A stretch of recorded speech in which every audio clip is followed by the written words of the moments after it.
पहले तो हम डॉक्टर विक्टर फ्रैंकल का तारुफ़ करवाते हैं आपको कि डॉक्टर विक्टर फ्रैंकल ऑस्ट्रिया का एक माहिर नफ्सियात था जो सेकेंड वर्ल्ड वॉर के बाद उसको नाज़ी फ़ौजियों ने जेल में रखा, हिरासत में रखा, उसके वालिदैन को भी रखा, उसकी फैमिली को भी रखा, भाइयों को भी रखा, और वहाँ उन पर जुल्म व सितम हुआ। और इस जुल्म व सितम के बावजूद भी उस शख्स में इतनी रेजिलियंस थी कि उसने उस जेल की लाइफ में, इम्प्रिजनमेंट की लाइफ में उसने कुछ सीखा, और फिर वो 5 बातें उसने दुनिया को बताई जो दुनिया की किताबों में, नफ्सियात की बड़ी बड़ी किताबों में दर्ज हैं और सिखाई जाती। पहली बात उसने जो सीखी और जो फिर बताई वो ये है कि जीने की वजह हर मुश्किल पर बरतरी ले जाती है। जीने की वजह है तो हर मुश्किल आपके लिए काबिल बर्दाश्त हो जाती है।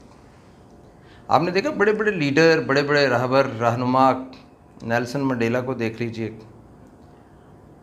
कायद आज़म की ज़िंदगी देख लीजिए, और अगर आपने सबसे बड़ी दुनिया की शख्सियत को देखना है, जो हमारी दुनिया की 100 शख्सियात की जब लिस्ट बनाई गई तो उसमें मोहम्मद सल्लल्लाहु अलैहि वसल्लम का नाम सर फहरिस्त था। तो उस हस्ती, उस शख्सियत को देखिए जिसके ज़रिए कायनात को रेगुलेट करने के लिए, इंसानी ज़िंदगी को रेगुलेट करने के लिए अल्लाह ताला ने अपनी बेहतरीन किताब भेजी। उनके यहाँ भी जीने की जो वजह थी या पैगाम देने की वजह थी, क्योंकि वो 63 ईयर्स तक ज़िंदा रहे, लेकिन उनका मैसेज इतना बड़ा था। और फिर वो तो एक मैसेज अपनी रूहानी जो हैसियत है उसमें बहुत ही बड़ा था, अजीम तरीन था। तो क्योंकि उनकी मिसाल हम दुनिया के दूसरे लोगों के साथ नहीं दे सकते, लेकिन सब मिसालें उनके बाद आती हैं। तो उनकी मिसाल ज़रा देखिए कि उन्होंने हर मुश्किल बर्दाश्त की, क्योंकि एक मकसद था जीने का जो अल्लाह ताला ने उन्हें वदीयत किया था। और उसके बाद ये दुनिया के लोग आते हैं, जैसे हम डॉक्टर विक्टर फ्रैंकल की बात कर रहे हैं। तो डॉक्टर विक्टर फ्रैंकल ने यही कहा कि जीने की वजह जो है उसकी वजह से आप मुश्किल को बर्दाश्त कर सकते हैं। फिर मैंने आपको नेल्सन मंडेला की बात बताई, और आपके यहाँ भी ऐसे लोग मौजूद हैं, हमारे समाज में भी, जिन्होंने अपनी वजह को बना ली हो। और वो वजह बहुत बड़ी नहीं होती, ज़रूरी नहीं होता कि आप अफ्रीका को आज़ाद करवाना चाहते हैं या आप एक बहुत बड़ी डेमोक्रेसी लाना चाहते हैं। वो जीने की वजह आपकी पर्सनल भी हो सकती है, आपकी ख़ानदानी भी हो सकती है, आपकी फ़िलासफ़िकल रीज़न हो सकती है, आपकी कोई नज़रियाती जहत हो सकती है जिसको आप रखना चाहते हैं, प्रिजर्व करना चाहते हैं, और आप उसके लिए अपनी जान भी दे देते हैं। दूसरी बात जो डॉक्टर विक्टर फ्रैंकल ने बताई, और उसको हम जनरलाइज कर सकते हैं उसकी बातों को अपनी ज़िंदगी पे, कि हम किसी चीज़ पर या किसी हालात पर, वाक़यात पर ना जाएं, बल्कि अपना रद्द अमल देखें कि हम रद्द अमल क्या देते हैं। हमारा रद्द अमल किसी चीज़ की अहमियत बताता है। एक शख्स है, उसने हमारे साथ ज़्यादती किया, हम उसको रद्द अमल के तौर पे आगे उसको गालम गलोच शुरू करते हैं, या उसके रवैये के जवाब में बहुत बुरा भला कहना शुरू कर देते हैं। तो बुनियादी तौर पे हम उसे बता रहे हैं कि हमने बहुत सफ़र हुए हैं इससे। तो अगर आपने उसे मल्टीप्लाई 0 से कर दिया है तो आपका रद्द अमल तय करोगे, आपके यहाँ उसकी कोई वैल्यू नहीं।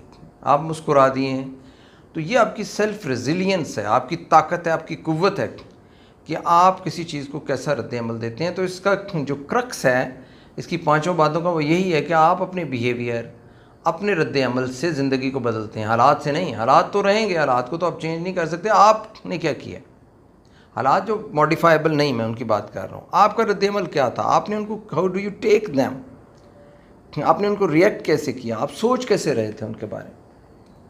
तो चीज़ें अहम नहीं। दूसरी बात में वो कहता है आपका रद्द अमल अहम है, आपने रिएक्शन क्या किया। वो जो रिएक्शन आपने किया वही आपकी लाइफ को शेप अप करेगी, बात वही आपकी लाइफ को मेकअप करेगी, वही आपका मुस्तकबिल का प्लान बनाएगी, वही आपकी शख्सियत बनेगी, वही ब्रेन को आपका मैसेज जाएगा, आपके ब्रेन को। तीसरी बात उसने कही कि खुशी का पीछा ना करें, मकसद का पीछा करें। आपके पास एक पर्पज़ होना चाहिए ज़िंदगी का, और उस पर्पज़ के लिए ज़िंदा रहें। खुशी तो खुद ही आ जाएगी। और खुशी क्या है, एक रिलेटिव फिनोमिना। कदीम यूनान में जिसके पास 100 गधा होता था वो खुश होता था। एक बंदा है उसके पास 100 भेड़े, उसको एक भेड़ ले दें तो उसे खुश हो जाएगा। लेकिन एक शख्स है, उसके स्विस बैंक में करोड़ों अरबों रुपया हैं, उसके लिए खुशी का मैयार पता नहीं क्या है, वो किस चीज़ में खुशी ढूंढ रहा होगा। तो खुशी असल में मकसद के पीछे भागने में है, और मकसद के हसूल में भी नहीं है, बल्कि उसके पीछे भागने में। एक मुसलसल तपस्या है, रियाजत है। देखिए अदरवाइज़ आप देखिए कि अगर आप सिंपली देखें हज़रत उमर की ज़िंदगी को, तो 22 लाख मुरब्बा मील पे उन्होंने हुकूमत की, 22 लाख मुरब्बा मील। आज तो सारी हुकूमत मौजूद नहीं है। तारिक बिन ज़ियाद ने उंदलस में जो हुकूमत की, वहाँ पे तो रास्कल कहते हैं तारिक बिन ज़ियाद को। तो इसका मतलब जिहद ज़रूरी है। कामयाबी कितनी मिली है वो उसको भी छोड़ें। अल्लामा इकबाल और कायद मोहम्मद अली जिन्ना जो पाकिस्तान बनाना चाहते थे, वो पाकिस्तान नहीं है, यकीनन ये वो नहीं है, लेकिन उनकी जिहद, उनका मकसद उनके जीने के लिए उनकी ज़िंदगी को हरा कर गया। मकासद के साथ जीते रहे वो, और ज़िंदगी की उन्होंने खूबसूरत। तो खुशी का पीछा ना करें, मकसद का पीछा करें। खुशी उसके साथ वाबस्ता है। मकसद के ऊपर आप आगे चलते रहेंगे, बेशक नाकाम रहें, खुशी आपको ज़रूर मिलेगी। चौथी बात है कि तकलीफ़ बेमानी नहीं होती। आप ज़िंदगी में जो भी तकलीफ़ उठाते हैं, जहाँ पे भी रहते हैं, जितनी भी अजियतें आपको मिलती हैं, आप उनसे सीख सकते हैं। जो आपकी शॉर्ट कमिंग्स हैं, जो आपकी महरूमियाँ हैं, जो आपकी माजूरियाँ हैं, खा नेचर ने आपको दी हैं, वक्त ने आपको दी हैं, आप उनसे मानी निकाल सकते हैं। और डॉक्टर विक्टर फ्रैंकल का बेसिक थ्योरी यही है, मीनिंगफुलनेस, चीज़ों से मानी निकालना, मानी दरियाफ्त करना।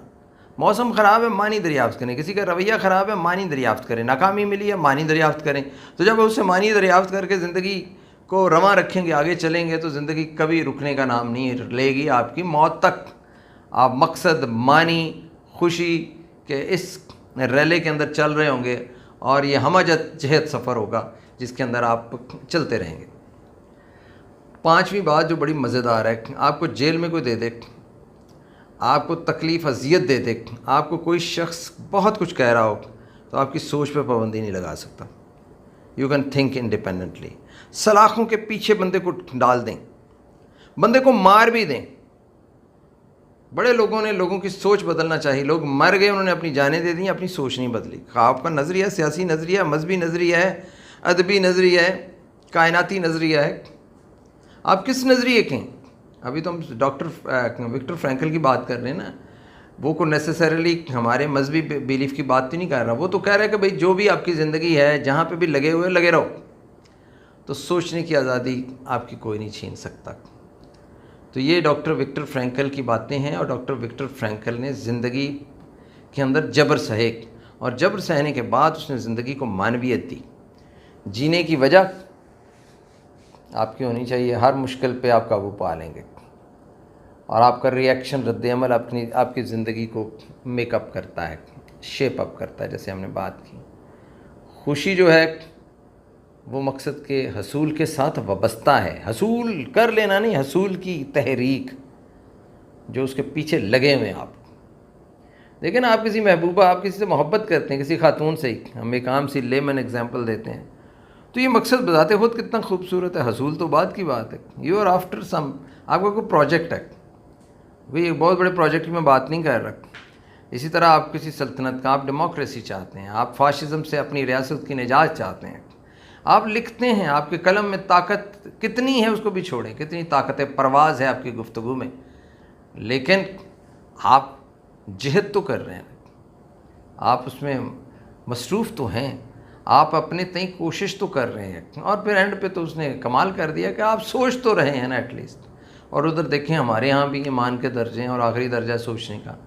तो कहीं पे जाके जो तालीमात होती हैं, एक्सपीरियंसेस होते हैं इंसानी, और जो मैं कहूँगा कि जो आपकी डिवाइन चीज़ें भी होती हैं, वो आपस में मर्ज कर जाती हैं। आपको सोच की आज़ादी है, और तकलीफ़ आपको सिखा रही है, और आप उससे सीखते हैं। और doctor Victor second world war के बाद बहुत ज़्यादा जबर उन्होंने नाज़ी फ़ौजों को सहा। आप तारीख़ पढ़ें तो आपको पता चलेगा कितने कितने जुल्म हुए उस ज़माने में, लोग आपस में किस तरीके से बरसरे पैकार थे। आज के प्रोग्राम के लिए इतना ही काफ़ी है। बहुत शुक्रिया।